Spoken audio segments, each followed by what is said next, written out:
In this video, I'll be sharing with you one of the fastest, easiest ways to clean and process the invasive Asian carp.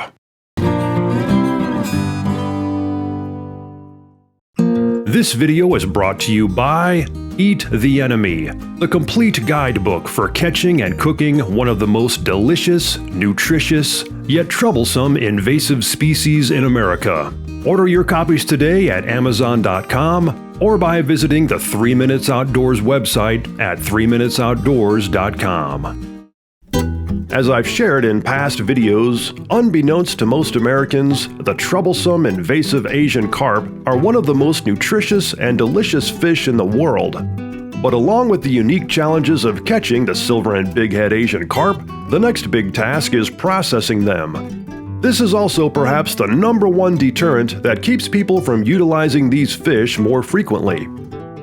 Now, if you don't mind eating fish in a manner that requires picking out or around the bones after cooking it, such as eating whole rainbow trout or other fish with small, delicate bones, then there's no issue whatsoever. Just cook the Asian carp any which way you want and eat and pick away, as the bones can be removed quite easily after cooking. However, if you desire a boneless fillet, as many Americans are accustomed to, then you will have a little more work to do. The silver and bighead Asian carp have 2 rows of intricate Y-bone structures which require a special technique to get a completely boneless fillet. Now, there's lots of great videos out there on this topic, and I'll be making one myself here in the future, so stay tuned for that. But the process that I'm going to be sharing here is very fast and simple, and it only requires a meat grinder.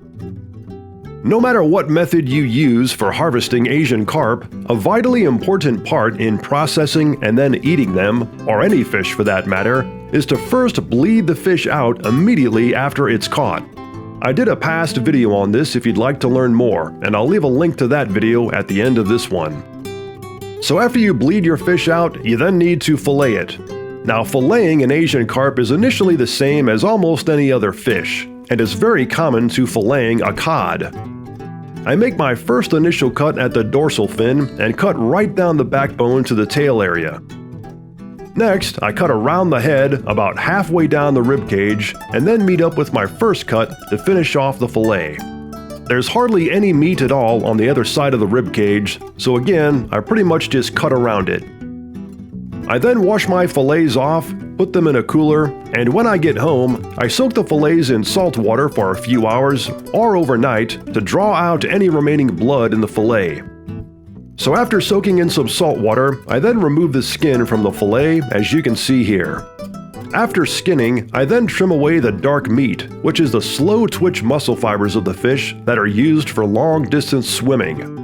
This dark meat tends to have a strong flavor, so it's good to remove as much of it as you can. To easily do this, I fold the fillet in half and slice the dark meat right off.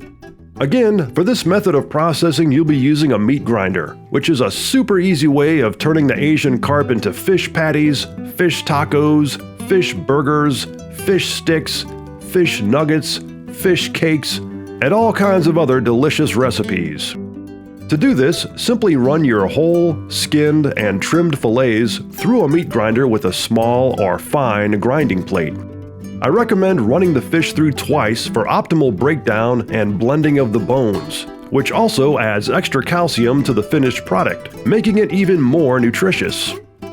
So after grinding the fillets thoroughly, simply season and shape the ground fish however you desire and start cooking.